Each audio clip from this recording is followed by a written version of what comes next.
You've probably heard the idea of turning the other cheek, and this comes from Jesus' famous Sermon on the Mount in Matthew chapter 5. But what if we misunderstand what Jesus really means here? Is there something that we might be missing? I believe so. In this brief video teaching, we're going to make some unconventional observations about this passage of Scripture. Hopefully this section makes way more sense for you by the end of this video. Either way, let's jump into Matthew chapter 5.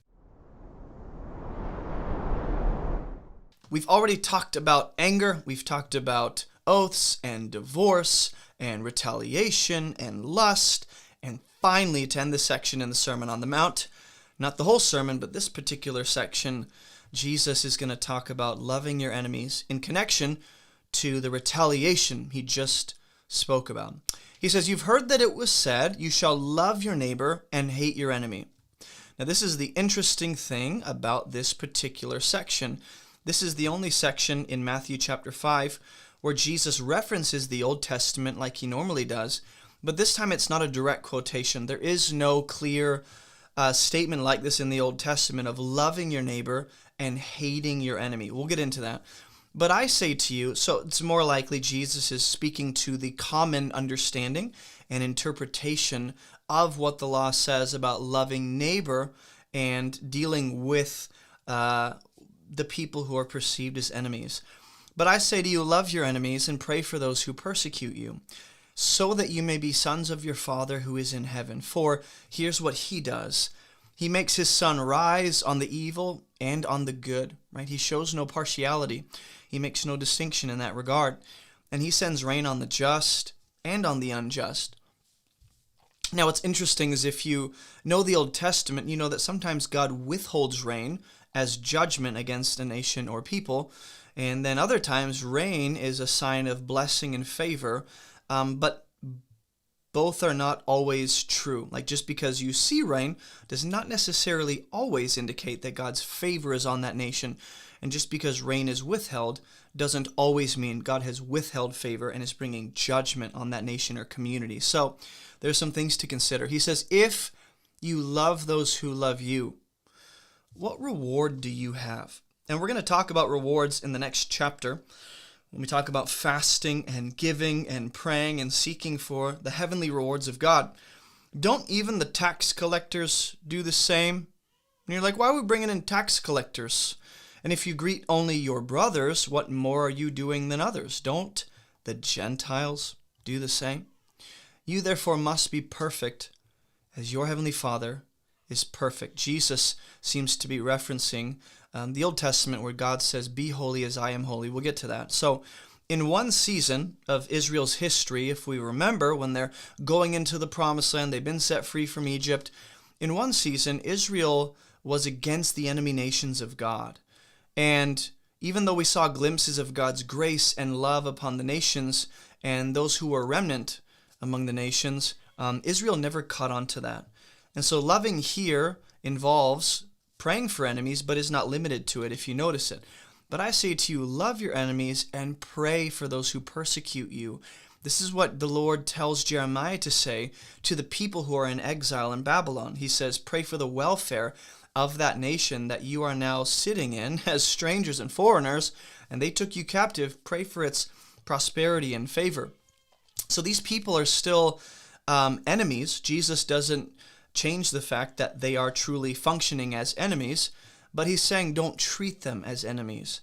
It's a different way of identifying with your enemies and relating to them. Instead of viewing them as an enemy and as the problem and responding appropriately, you say, I'm going to pray for them. Even though they're functioning as an enemy to me, I'm going to treat them as an image bearer of God. So there is a reminder in this that God's grace and mercy extends to all undeserving people, including us. Whether you're on the side of you're doing the persecution or you're the one receiving persecution, primarily Israel here in Roman-occupied territory, on whatever end you're on, we are all undeserving of the grace and mercy of God in these common forms of grace such as rain.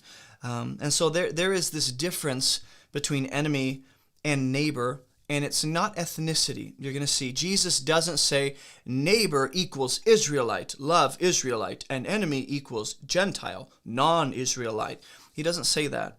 He says evil, good, just, and unjust, and anyone across any nation can be either of these things. It's not limited to ethnicity or nation. So evil, good, just, injustice, that exists in Israel as well as in Gentile nations. God is merciful nonetheless. And this becomes an image of what it means to love enemies. So the only other time we have seen sons of God, right here he says, and you'll be sons of your father. And Israelites would have heard this and assumed we are sons of the God of Israel because we're sons of Abraham. And it's like, well, not necessarily. Ethnically, you descend from Abraham, but you might not have the faith of Abraham. And the only time we've seen sons of God in the Sermon on the Mount was in verse 9, which, weirdly enough, is the only time so far in Matthew's whole gospel where we see sons of God. Right here, being peacemakers. So it's interesting, loving enemies and being peacemakers is in one of the marks or characteristics of a child of God. And so every other reference to being a son of God so far in Matthew's gospel has been in reference to Jesus. Matthew 2:15, Matthew 3:17, Matthew 4:3, Matthew 4:6, Matthew 4:21. So this is all about imitating Jesus, being like Jesus. At the end of this section of the Sermon on the Mount, it's about being a son of God, a child of God, by imitating Jesus, the perfect one. So the two categories of people that are referenced here when Jesus says, don't these people even show that bare minimum level of love, is he refers to the tax collectors and the Gentiles.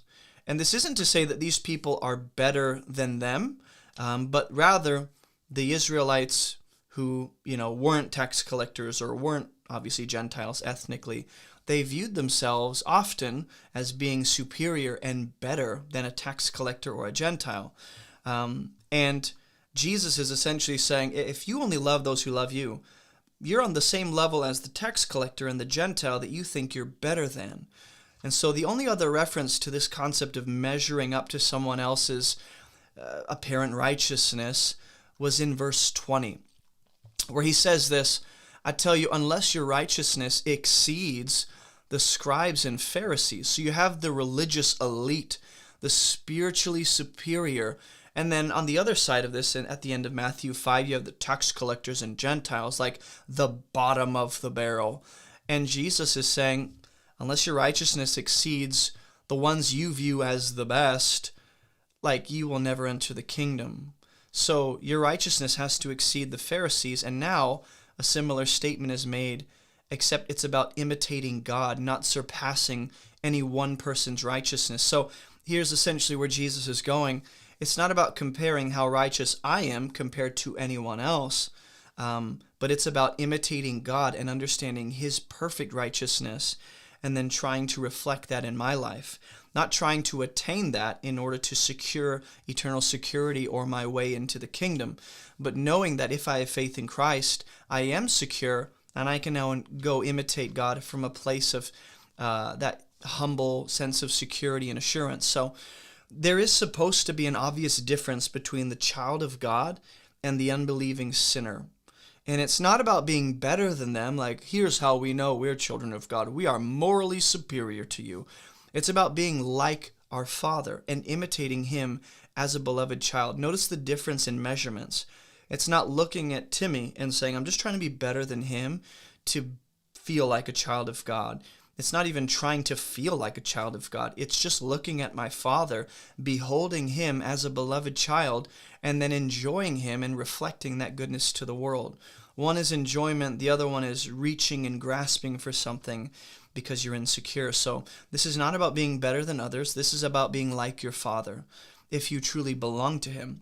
Scripture creatures are an imaginative approach to biblical meditation for the child in everyone. These collectible trading cards are the perfect Bible teaching tool for parents. Not only do these cards activate the imaginations of children to ground truth deep in their hearts, but every creature embodies biblical truth in a way that your children will never forget. Scripture Creatures helps you learn how to study the Bible and memorize Scripture in a fun way. With these cards, your kids will learn foundational skills for faith, and biblical understanding. Use scripture creatures for homeschooling, children's ministry curriculums, church groups, or just fun family time. There's really no limit to how these cards can be used. Organize stories, match elements together, memorize scripture, and make biblical connections that ground your children's faith in the Word of God. You and your kids can collect, learn, and grow in your faith together. And be sure to check out our other instructional videos to learn more about each individual theme and element and other details on the cards. This isn't about being perceived as anything, but effectually being a child of God on the earth and blessing the nations by carrying His light. So it's not about measuring up to man's moral standard or being acceptable, but rather honoring God and being acceptable in His sight. And then verse 48 says, "You therefore must be perfect as your heavenly Father is perfect." And the Greek word there for being perfect is teleos, which means mature, complete, fully developed. And this is a reference to the Old Testament when God says, "Be holy" to Israel, "for I am holy." This is not about meeting any standard of perfection by your efforts. An imperfect creature can't achieve perfection. Jesus knows that. Jesus has to do that for us and be perfect in our place in order to make us perfect in the sight of God through faith. And so Jesus is not only raising the bar for love, but He's showing that they don't love any differently than the Gentile or the tax collector that they feel better than. So essentially, everyone is loving imperfectly, and everyone needs help. And this is why in verse 17, Jesus said, I've come to fulfill the law. Because perfection is an unattainable standard, but it is a standard nonetheless. It's a standard that exposes your inability and your sin and your need for someone to give you righteousness. And that's why in Matthew 6 we'll be told to seek first the righteousness of God. And so Jesus makes us perfect through our faith, to make us children of God, so that with that identity, with that new standing and status, we can follow in the ways of God, heart, mind, and soul, and body. So Jesus is using the perfect moral standard of love to expose everyone's imperfection and unrighteousness.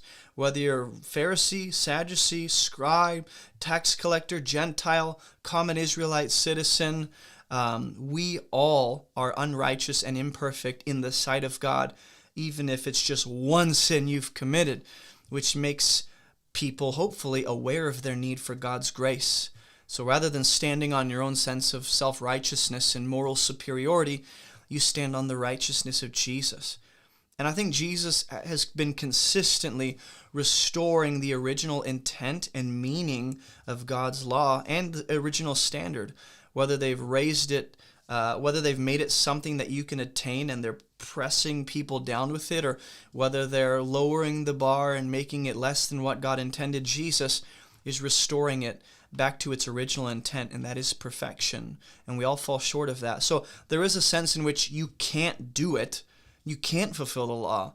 But if you trust in God's grace, who is Jesus, you can aim for that standard and follow after that standard without any sense of moral pressure or fear of falling short, because Christ has measured up for you. So Jesus is going to model what it means to extend love to tax collectors and Gentiles and sinners by greeting them and loving them throughout the Gospels. He models the love of God for all people, not just some partial special love for the elite, but God shows His love for His enemies. And all throughout the Old Testament, we see God bestow love and grace upon the people you thought, no, they're enemies. You think of Naaman, the Syrian commander. Think of Rahab, the harlot in Jericho. You think of Ruth, the Moabite. The Moabites, they did evil. We shouldn't. And there's even laws against the Moabite people. So throughout the Old Testament, God is showing, I have love and grace towards those who, actually want me and want to believe in the God of Israel. So Jesus is laying out perfection, which relates to loving as God loves. If we're to contextually define perfect, beyond just the Greek definition and the semantic range of that word, perfection in this context at least relates to loving as God loves. It involves everything He's already stated in each example prior to this. It's all pointing to love and God, and loving as God loves. So we can imitate God in moments and even embody perfection in specific ways in specific moments, but not entirely perfectly across our life. In other words, there are moments where I model the love of God and I nail it and I follow the Spirit and I love like Jesus. And in that sense, in that micro moment, you might say I'm embodying the perfection of Jesus. And that doesn't change my identity or status or improve my standing with God. That's just to say in that moment, I'm loving as Jesus loves. But I don't love perfectly throughout my life in a consistent way. That's where Jesus comes in to fill in the gaps.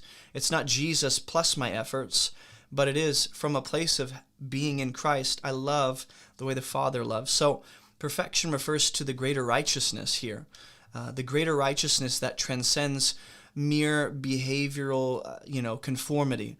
I'm just changing my behavior to match up with the Ten Commandments, and there's no heart. It's mindless. And you can do that. Even atheists can follow some of the Ten Commandments, remove God from the equation, just be morally good people, and their hearts and their minds can be disconnected. You can go through the behaviors outlined in the Torah in a heartless and mindless way. And God corrects Israel in Amos for that exact thing. So it's not about mindless behavior, but what Jesus will end up talking to the rich young ruler about. When he says, the rich young ruler comes up and says, teacher, what do I need to do to enter the kingdom? And he says, if you're to be perfect, go sell all your stuff. Right after the rich young ruler's like, I've met the 10 Commandments, Jesus is like, sure, go sell all your stuff.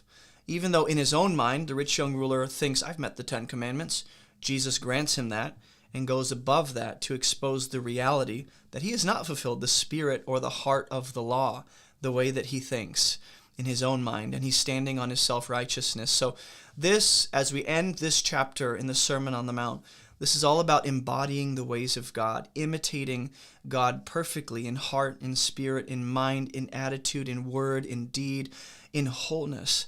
And that concept transcends mere behavior. It does involve the behavior and the activities of the body, but it's beyond just mere behavioral adjustments. We're not just conforming to the standard of Torah with our bodies mindlessly. It's about the heart and the mind behind the activity you do. It's not just mindless activity. I know some of you grew up in church contexts where it's just about doing the mindless activity, just grin it out, deal with it, pull yourself up by your bootstraps. It's not always going to be enjoyable.